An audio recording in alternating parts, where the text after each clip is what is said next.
Assalamualaikum warahmatullahi wabarakatuh. Yang terhormat, Ibu Apoteker Mira Febrina, Magister Sains, selaku dosen pengampu mata kuliah Anfisman dan teman-teman sekalian. Puji syukur marilah kita panjatkan kepada Allah Subhanahu wa Ta'ala yang telah memberikan nikmat dan hidayahnya kepada kita semua sehingga kita bisa mengikuti perkuliahan pada hari ini. Selawat serta salam semoga tetap terlimpahkan kepada junjungan alam yakni Nabi besar Muhammad SAW dengan lafaz Allahumma sholli ala Sayyidina Muhammad wa ala Sayyidina Muhammad. Baiklah, perkenalkan saya Amanda Putri Pratiwi dengan NIM 2101166 selaku moderator dari kelompok 1. Saya akan membacakan anggota-anggota dari kelompok 1 yaitu Aina Novalia, Alfi Hidayah, Anissa Melani, Arvin Dwi Putra, Asi Ayuni, dan Alia Anissa. Adapun materi yang akan dijelaskan oleh kelompok 1 yaitu organisasi sel dan proses fisiologi sel, yang mana akan dijelaskan oleh pemateri pertama. Kepada pemateri pertama, saya persilahkan. Sel. Apakah teman-teman tahu apa itu sel? Sel merupakan unit terkecil penyusun tubuh. Suatu sel, baik sel hewan maupun sel tumbuhan, memiliki banyak organel dengan fungsi tertentu. Ada beberapa perbedaan organel pada sel hewan bila dibandingkan dengan sel tumbuhan. Secara anatomi, sel dibagi menjadi 3 bagian, yaitu yang pertama ada selaput plasma atau membran plasma. Selaput plasma atau membran plasma adalah suatu struktur membranosa yang sangat tipis, yang membungkus setiap sel. Yang kedua ada sitoplasma dan organel sel. Sitoplasma adalah matriks yang terdapat di antara membran plasma dan nukleus. Yang ketiga ada inti sel atau nukleus. Nukleus berfungsi untuk mengatur segala aktivitas yang terjadi di dalam sel, mulai metabolisme hingga pembelahan sel. Selanjutnya ada organel sel. Yang pertama, retikulum endoplasma, yaitu perluasan membran yang saling berhubungan yang membentuk saluran pipi atau lubang seperti tabung di dalam sitoplasma. Terdapat 2 tipe retikulum endoplasma, yaitu retikulum endoplasma kasar dan retikulum endoplasma halus. Retikulum endoplasma kasar berfungsi untuk mendukung sintesis protein dan menyalurkan bahan genetik antara inti dan sel dengan sitoplasma. Sedangkan retikulum endoplasma halus yaitu berfungsi untuk sintesis lipid, glikogen, dan persenyawaan steroid seperti kolesterol, gliserida, dan hormon. Yang kedua ada badan Golgi, yaitu berupa sekelompok kantong atau vesikula pipi yang dikelilingi membran. Fungsi badan Golgi ini yaitu yang pertama, membentuk kantong-kantong atau vesikula untuk sekresi, terutama pada sel-sel kelenjar. Kantong-kantong tersebut berisi enzim dan bahan-bahan lainnya. Yang kedua, membentuk membran plasma. Yang ketiga, membentuk dinding sel pertumbuhan. Yang terakhir, membentuk akrosom pada spermatozoa yang berisi enzim untuk memecah dinding sel telur dan pembentukan lisosom. Pada gambar di samping, lisosom terbagi menjadi 2, yaitu lisosom sekunder dan lisosom primer.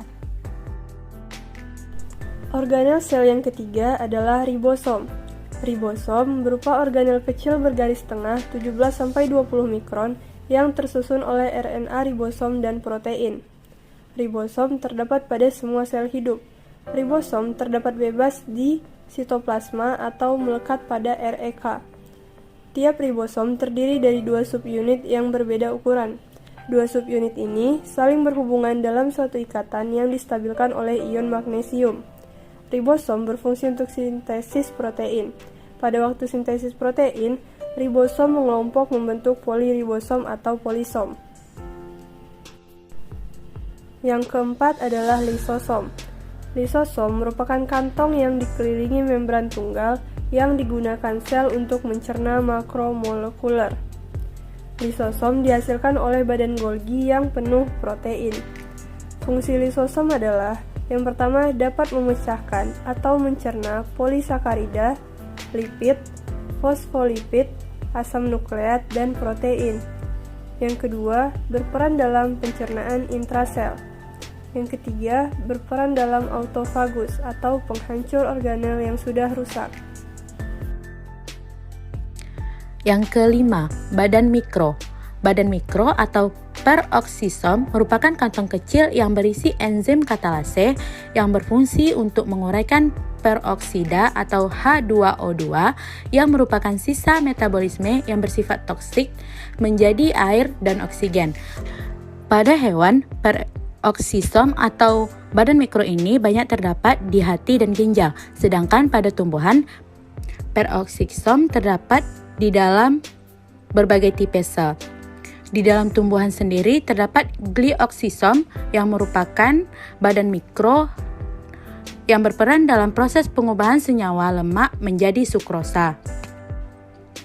Yang keenam yaitu mitokondria. Mitokondria adalah organel yang berfungsi sebagai tempat respirasi aerob untuk pembentukan ATP sebagai sumber energi sel, tersusun dari membran luar, membran dalam, krista, dan matriks. Matriks merupakan ruangan yang diselubungi oleh membran dalam yang fungsinya ada enzim untuk respirasi seluler, ada ribosom, dan DNA untuk oksidasi asam lemak dan katabolisme asetil koenzim, serta membran bagian dalam berlipat-lipat dan disebut krista yang berfungsi memperluas permukaan sehingga proses pengikatan oksigen dalam respirasi sel berlangsung lebih efektif.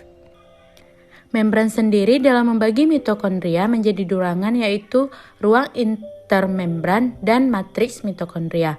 Ruang intermembran sendiri merupakan ruangan di antara membran luar dan membran dalam, yang mana membran luar dapat dilalui semua molekul kecil tetapi tidak dapat melalui protein dan molekul besar. Selanjutnya ada matriks mitokondria yang merupakan ruangan yang diselubungi oleh membran dalam yang beberapa tahapan metabolisme terjadi dalam matriks. Matriks mengandung enzim untuk siklus Krebs dan oksidasi asam lemak. Matriks juga banyak mengandung protein dan DNA, ribosom, dan beberapa jenis RNA. Mitokondria dapat mensintesis protein sendiri karena memiliki DNA, RNA, dan ribosom. DNA mitokondria merupakan sandi untuk protein dan enzim yang bekerja pada membran dalam, sedangkan DNA nukleus merupakan sandi untuk protein matriks dan membran dalam. 7. Plastida.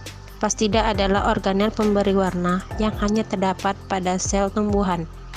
Ada 3 macam plastida yaitu A. Chromoplas, yaitu plastida berwarna karena mengandung pigmen selain klorofil. B. Leukoplas, yaitu plastida yang berwarna putih dan berfungsi untuk menyimpan amilum, minyak, dan protein. C. Chloroplas, yaitu plastida yang mengandung klorofil. Yang ke-8, vakuola, yang kita sebut dengan rongga sel. Beberapa ahli tidak memasukkan vakuola sebagai organel sel karena benda ini dapat dilihat dengan mikroskop cahaya biasa. Selaput pembatas antara vakuola dengan sitoplasma disebut tonoplas. Vakuola berisi garam-garam organik, glikosida, tanin atau zat penyamak, minyak eteris, misalnya jasmin pada melati, roseine pada mawar, zingiberry pada zai, alkaloid, misalnya kafein, kinin, nikotin, likopersin, dan lain-lain, enzim, dan butir-butir pati. Tonoplas ia merupakan rongga yang berbentuk di dalam sel dan dibatasi membran. Pada beberapa spesies dikenal adanya vakuola kontraktif dan vakuola non-kontraktif. Pada tumbuhan, vakuola berukuran sangat besar dan umumnya termodifikasi sehingga berisi alkaloid, pigmen, antosianin, tempat penumbuhan sisa metabolisme, ataupun tempat penyimpan zat makanan. Nah, yang kesembilan terdapat sentriol. Sentriol adalah struktur berbentuk bintang yang berfungsi dalam pembelahan sel atau mitosis maupun meiosis. Sentrosom merupakan organel yang disusun oleh dua sentriole. Sentriole ini berbentuk seperti tabung dan disusun oleh mikrotubulus yang terdiri atas 9 triplet dan terletak di dekat salah satu kutub inti sel. Sentriole ini berperan dalam proses pembelahan sel dengan membentuk benang spindel. Benang spindel inilah yang akan menarik kromosom menuju ke kutub sel yang berlawanan, seperti pada gambar yang ada di samping. Fisiologi sel. Fisiologi adalah ilmu yang mempelajari fungsi alat tubuh manusia. Fisiologi atau ilmu FAL yaitu cabang biologi yang mempelajari fungsi kerja alat-alat tubuh dalam kondisi normal dan proses-proses yang dilakukan oleh tubuh dalam upaya mempertahankan kondisi internal tubuh yang dinamis namun tetap dalam kisaran normal atau homeostatis. Dan ada berbagai cara di mana sel dapat mengangkut zat melintasi membran sel. Dua jalur utamanya adalah transfer pasif dan transfer aktif. Transfer pasif lebih langsung dan tidak memerlukan penggunaan energi sel. Itu bergantung pada area yang mempertahankan gradien konsentrasi tinggi ke rendah. Nah, transfer aktif menggunakan adenosin trifosfat atau ATP untuk mengangkut zat yang bergerak melawan gradien konsentrasinya. Nah, di dalam fisiologi sel ini terdapat beberapa caranya. Yang pertama, pergerakan protein. Yang kedua, transportasi ion. Yang ketiga, endositosis pada sel hewan. Yang keempat, ada fagositosis. Yang kelima, ada pinositosis. Dan yang terakhir, yang keenam, ada endositosis yang diperantarai oleh reseptor.